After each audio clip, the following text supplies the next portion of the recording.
All right, hello everyone. In the previous lecture, we studied what is the paraphrase and its characteristics and why we need to paraphrase. We also studied the meaning of paraphrase. Word paraphrase, it means a sentence according to Greek language. It means equivalent sentence. કેવું sentence? Equivalent sentence. And what we have to do in the paraphrase? We have to restate the passage in one's own words without changing its meaning. બરોબર છે? શબ્દોના restate છે એ જ શબ્દોને આપણે એનો અર્થ બદલાય નહીં એ રીતે આપણે પ્રેઝન્ટ કરવાના છે. Okay, why paraphrase? શું કામને પેરાફ્રેઝ આપણે કરવું જોઈએ? To make understand a specific concept, બરોબર, ઇન અ ઇઝી વે.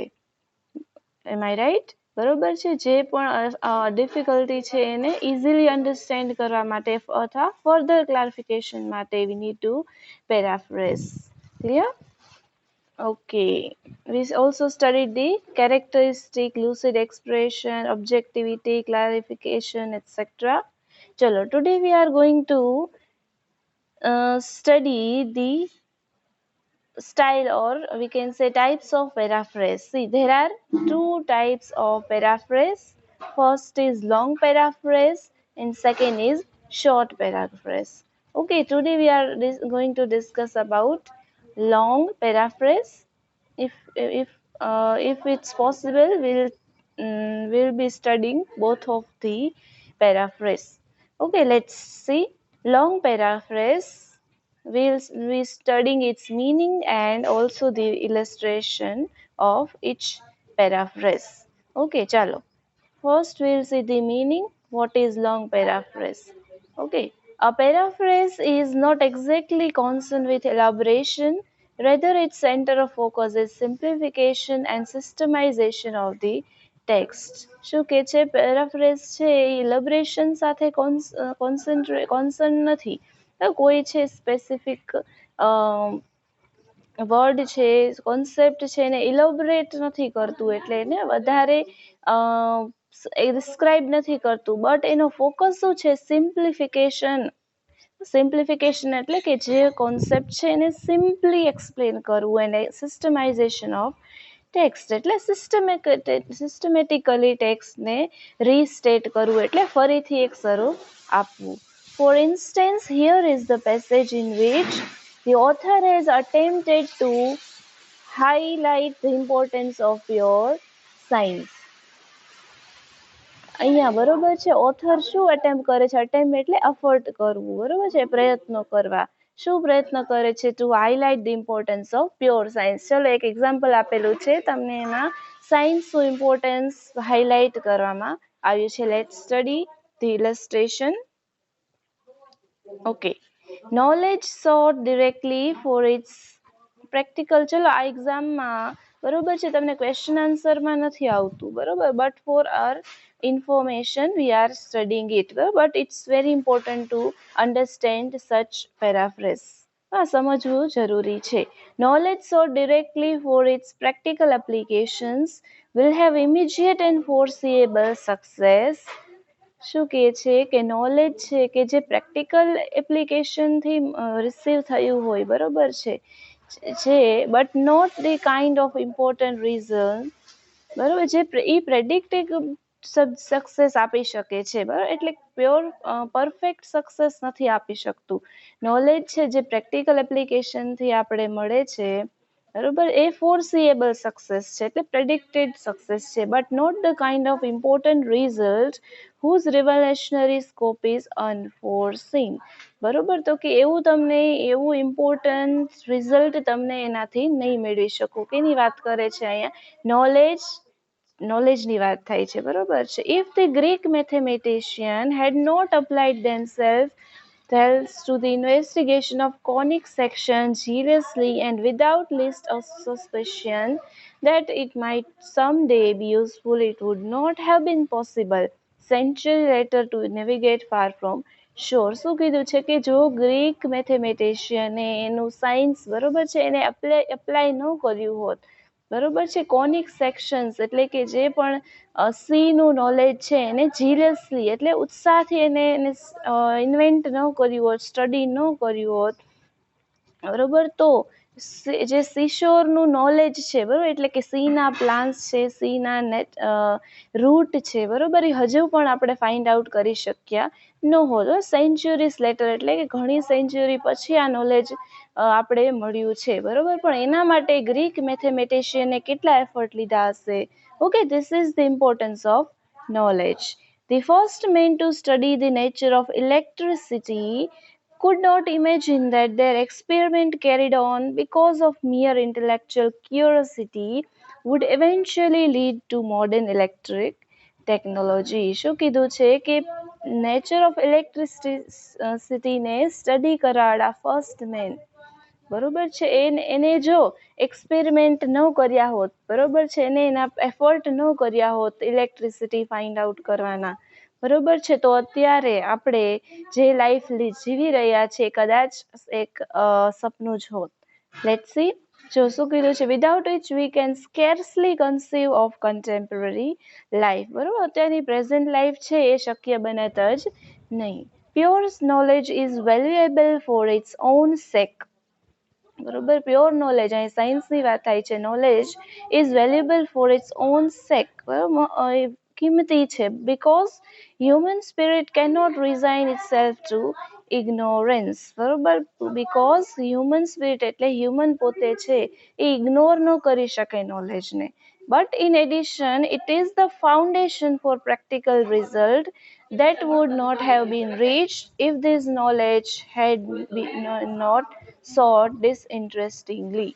શું કીધું છે કે હા, નોલેજ છે બરોબર એ પ્રેક્ટિકલ રિઝલ્ટનું ફાઉન્ડેશન છે બરોબર, કે જે નિરાશાપૂર્વક જો ગોત્યું હોત ને તો આપણે પ્યોર સાયન્સ નોલેજ આપણે મળત નહીં બરોબર. જે મેં ઇલસ્ટ્રેશન શું આપ્યું, ગ્રીક મેથેમેટિશિયનનું આપ્યું, એને લીધે આપણે સીના રૂટ્સ છે, દરિયા કિનારાના જે રૂટ્સ છે, દરિયા કિનારા વિશે આપણે માહિતી મેળવી. અને બીજું એક્ઝામ્પલ એને શું આપ્યું તો કે ઇલેક્ટ્રિકલ ટેકનોલોજીનું એક્ઝામ્પલ આપ્યું છે. ઇલેક્ટ્રિક ટેકનોલોજી વગર અત્યારે આપણું લાઈફ છે વી cannot imagine it, right.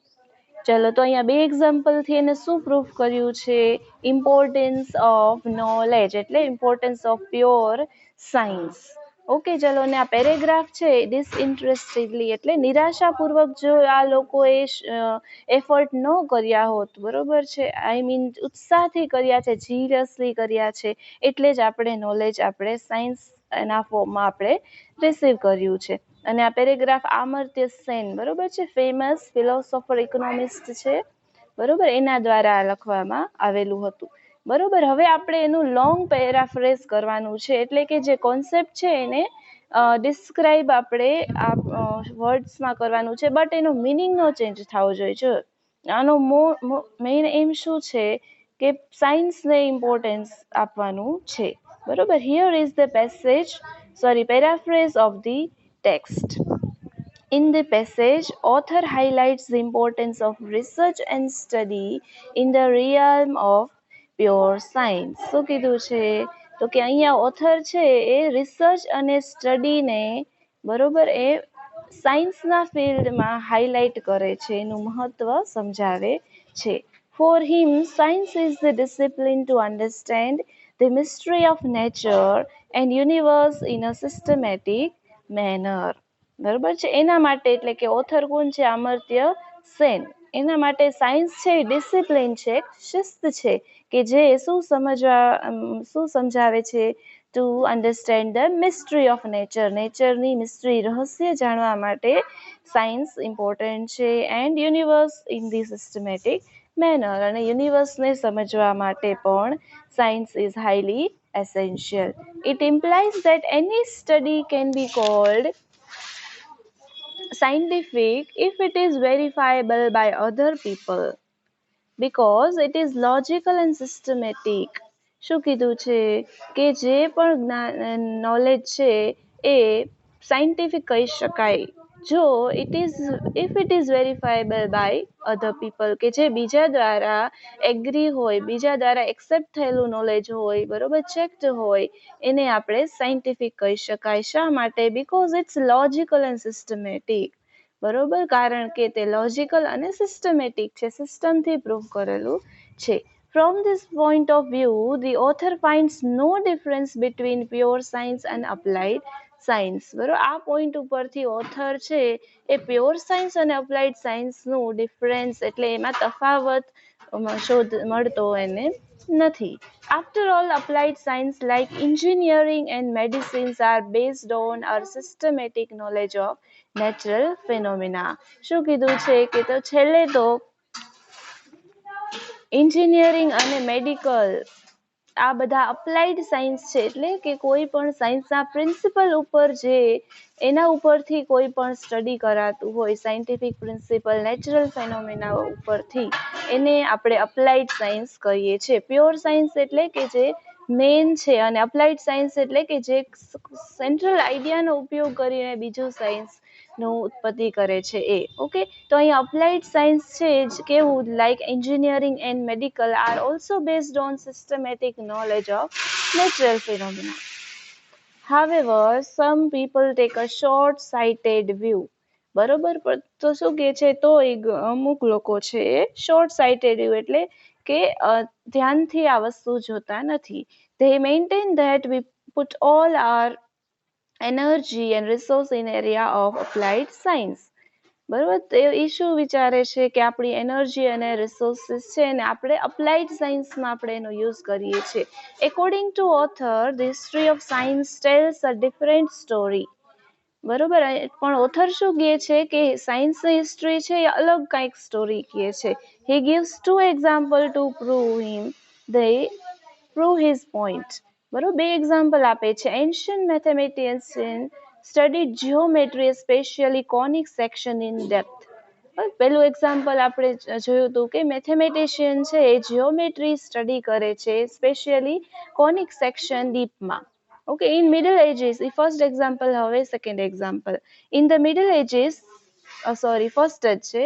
In the Middle Ages, this knowledge enabled the sea mariners to prepare map with the help of classical geometry, and they circumnavigated the whole world. શું કીધું છે કે જે ancient mathematician એ geometry ડેપ્થમાં ઊંડાણમાં study કર્યું છે, બરોબર છે. હવે એ જ નોલેજ છે એ સી મરીનર્સને હેલ્પફુલ બને છે, જેનાથી મેપ્સ, બરોબર, જે નકશા છે દરિયાના રસ્તાઓ છે એને પ્રિપેર કરવા માટે મદદ કર્યું છે. અને આ ક્લાસિકલ જીઓમેટ્રીથી છે એ આખું દરિયા છે એને શું કે સેલ કરે છે, એટલે એને મુસાફરી કરે છે. સર્કમનેવિગેટ એટલે સેલ કરવું, દરિયામાં ફરવું, અને પૂરી દુનિયાના દરિયા કિનારે અત્યારે આપણે જઈ શકીએ છીએ. Similarly, the far-reaching application of electricity in every walk of our life came out of the curiosity of man to know the mysterious phenomena of lightning and thunder. બીજું એક્ઝામ્પલ એ જ રીતે શું કહે છે કે ઇલેક્ટ્રિસિટી છે એ far reaching application of electricity એટલે કે ઇલેક્ટ્રિસિટીની આટલી દૂર આટલી યુઝફુલનેસ, બરોબર છે, કે જે આપણા દરેકના રેગ્યુલર વોકમાં આપણે જે યુઝ કરીએ છીએ ઇલેક્ટ્રિસિટી, એ પણ એ ક્યુરિયોસિટીના માણસની ઉત્સાહથી જ, એના ક્યુરિયોસિટીથી જ ઇન્વેન્ટ કરવામાં આવ્યું છે. બરાબર, લાઇટનિંગ અને થંડર, બરાબર, એટલે આનામાંથી જ આપણે ઇલેક્ટ્રિસિટીનો ઉદ્ભવ થયો છે એ પ્રૂવ કરાય છે. In conclusion, one cannot predict the application of scientific knowledge. Therefore, we cannot afford to neglect the study of pure science. બરોબર, એટલે શું કીધું છે કે આપણે સાયન્સને આપણે પ્યોર સાયન્સનું નોલેજને આપણે નિગ્લેક્ટ કરી શકતા નથી, because it's highly essential in today's life. Today's life is based on science and science, right? We use different technologies in our day-to-day life. We see TV, we see smartphone, we use like washing machine, we use some instruments, and we see science is present everywhere in our life. Okay, so here is the example of long paraphrase, right? Amartya સેનનું paragraph હતું and જે concept છે એને આપણે describe કર્યું છે 206 વર્ડ્સમાં. Paraphrase is much longer than passage itself. Passage કરતા longer જ હોય છે. In order to have clarity of viewpoint of author, we have expanded the ideas without any comment. શું કીધું છે કે આપણે એના આઈડિયા છે એને એક્સપાન્ડ કર્યું છે પણ આપણી કોમેન્ટ એમાં એડ કરી નથી. In a way, paraphrase contain the element of elaboration and expansion of given text. એક રીતે આપણે બરોબર છે એલોબરેટ ડિસ્ક્રાઇબ કરીએ છીએ પેરાફ્રેઝને બરોબર. The length of paraphrase depends upon the kind of text we are studying. બરોબર છે, ટેક્સ્ટની લેન્થ કેના ઉપર ડિપેન્ડ છે કે જે પ્રકારનો ટેક્સ્ટ છે એ. Okay, so we'll quickly move towards the short paraphrase. Okay, short paraphrase we have to consider the following passage. હવે એનું જ વાઇસ વર્સા આપણે કરવાનું છે. લોંગ આપણે ડિસ્ક્રિપ્શન લેન્ધી કરતા બટ શોર્ટમાં આપણે શોર્ટમાં એક્સપ્લેન કરવાનું હોય છે. Okay, so we'll study the example directly. Short paraphrase.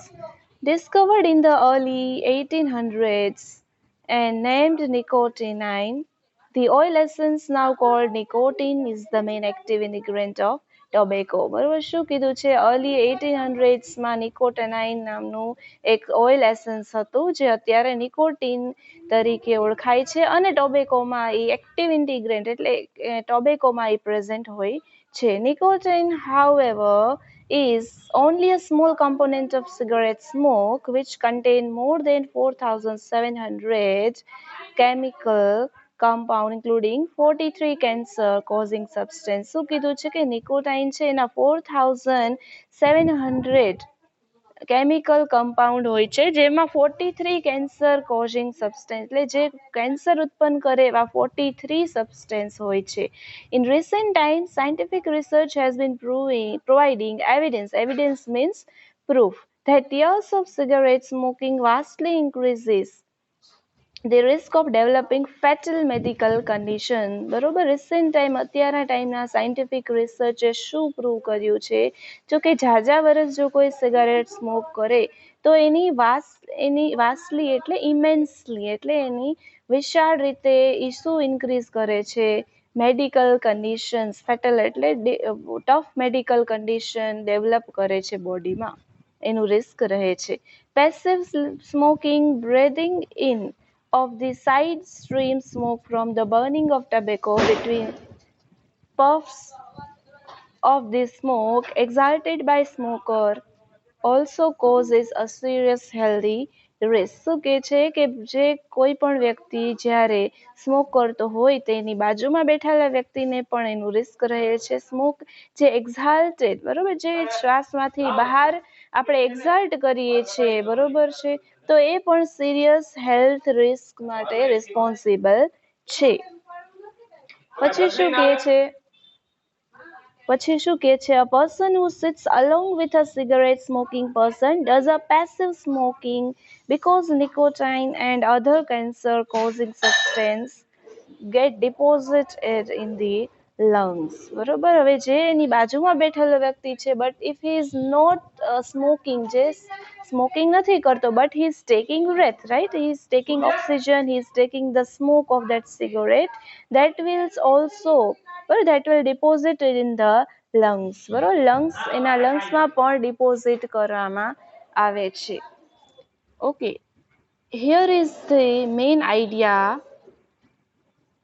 Here the main ideas are nicotine in tobacco and its harmful effect. બરોબર, આ પેસેજમાં મેઇન આઈડિયા કેના ઉપર છે આપણે સ્ટડી કરવાનો છે તો કે નિકોટીન છે જે ટોબેકોમાં પ્રેઝન્ટ હોય છે અને એની હાર્મફુલ ઇફેક્ટ જે એક્ટિવ અને પેસિવ સ્મોકિંગમાં કઈ રીતે એ સમજાવવામાં આવ્યું છે. In both types of cigarette smoking, the risk of cancer increases manifold. શું કીધું છે? એક્ટિવ અને પેસિવ સ્મોકિંગ આ બે ટાઈપમાં આ બે ટાઈપમાં બરોબર છે. કેન્સરનું રિસ્ક છે એ મેનીફોલ્ડ છે, એટલે બધી બાજુથી બધી રીતે વધારે રીતે એ ફેલાય છે. વનફોલ્ડ એટલે એક બાજુ, પણ મેનીફોલ્ડ એટલે વધારે રીતે ફેલાય, અલગ અલગ રીતે ફેલાય છે. The implication is that we must avoid smoking cigarettes under all circumstances for saving ourselves from the dreaded disease of lung cancer. શું કીધું છે? ઇમ્પ્લિકેશન એટલે આનું સોલ્યુશન શું છે? Is that we must avoid સ્મોકિંગને અવોઇડ કરવું, સિગરેટને સ્મોક કરવાનું અવોઇડ કરવું, under all circumstances for saving ourselves from the deadly disease of lung cancer. Lung કેન્સરના ડેડલી ડિસીઝ એટલે ડેન્જરસ ડિસીઝ છે, ખતરનાક ડિસીઝને માંથી બચાવવા માટે પોતાની આપણે સિગરેટ, ધીરે બોલો ને, એસેન્શિયલી આનું કન્ક્લુઝન શું થાય છે? Essentially the paraphrase. બરોબર, તો અહીંયા સુધી આપણો, જો અહીંયાથી આપણો આન્સર સ્ટાર્ટ થાય છે. ક્વેશ્ચન હતો એનું આપણે શું કહેવાય, આપણે શોર્ટ પેરાફ્રેઝ કર્યું. હવે આપણે કન્ક્લુઝન જોઈએ. Essentially paraphrase is the art of intelligent reading and ability for lucid expression. બરોબર છે, લ્યુસિડ એક્સપ્રેશનની એબિલિટી છે. શું છે પેરાફ્રેઝ? લ્યુસિડ એક્સપ્રેશન એટલે કોઈ પણ કોન્સેપ્ટને ક્લિયરલી એક્સપ્લેન કરવું. And it's the art of intelligent reading. These skills are essential features of good education as well as cultured sensibility. બરાબર, એક કમ્પ્લીટ સેન્સિબિલિટી, સમજણ માટે બરોબર આ સ્કિલ બહુ જરૂરી છે. That is a good paraphrase. A good paraphrase should be so well written that it should be read as independent and complete composition idiomatic English. શું કીધું છે કે ગુડ પેરાફ્રેઝ છે એ ઇન્ડિપેન્ડન્ટ રીતે અને કમ્પ્લીટ આઇડોમેટિક ઇંગ્લિશ એટલે ગ્રામરમાં છે, પણ રૂલ્સ રેગ્યુલેશન છે એને ફોલો કરીને ગુડ પેરાફ્રેઝ લખાવવું જોઈએ. A good paraphrase is the piece of good prose. સારું લખાણ છે. પ્રોઝ એટલે કે જે કવિ દ્વારા લખાતું હોય એવું લખાણ. બરોબર, તો good paraphrase is a piece of good prose એટલે સારા લખાણનું એક ભાગ છે. શું છે? Good paraphrase. બરોબર, સમજાઈ ગયું? તો આ રીતે બે ટાઈપના પેરાફ્રેઝ આપણે શીખ્યા છીએ આજે, a short and long paraphrase. Okay, ચલો. I hope that it will be helpful for you. Go through once in your book. If you have any doubt, you can ask me. Okay, so we'll meet you in the next lecture. Take care of yourself and see you in the next lecture.